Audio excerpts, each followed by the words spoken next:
So one of the questions people always ask me is, Karen, I keep hearing about this thing called distributor, like dealing with distributors. What are they and how do I make money of them? When should I start dealing with distributors? So if you've seen some of my other videos, I've kind of mentioned, talked a little bit about distributors, but essentially what they are middlemen who basically help you get products into stores or wherever they're distributing product to. Essentially, if you plug into a distributor, they've done all the work, all the resources, and gone out there and built relationships with either retailers or companies or whatever, and they ultimately sell your product for you. And so then they go and they take on a bunch of different products and then push it through the funnel, and that's how they make their money. They take a percentage of sales, essentially. And so one reason why a lot of people want to work with distributors is because they ultimately will sell for you, right? It's a dream to have someone else to do all the work. The bad news is they can be 25 to 30% of a cut of your business, and that's a lot for a product company. And so, but on the offset is that they will sell your product in mass, right? Hopefully. And so, so part of it is you don't make as much money, but then they sell on a larger scale.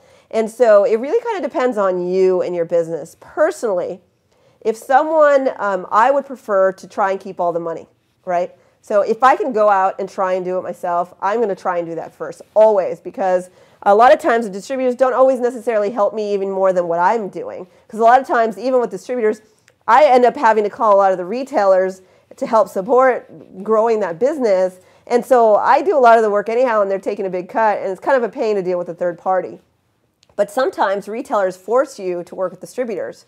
So they're, online retailers, for instance, like if you work with, say, Walmart.com or a lot of these .com sites, they all work with distributors because the distributors handle shipping and delivery and all sorts of other things that the retailers don't want to deal with. So a lot of times you're forced to deal with distributors. So when do you work with a distributor? It's either if you're forced to by that retailer. So that's the first reason. The second one is you're going after retail stores, and after a while, you want to grow your business and you're tired. I mean, that's another one. Or maybe you just want someone else to do the work and you're okay with just getting a small percentage of sales.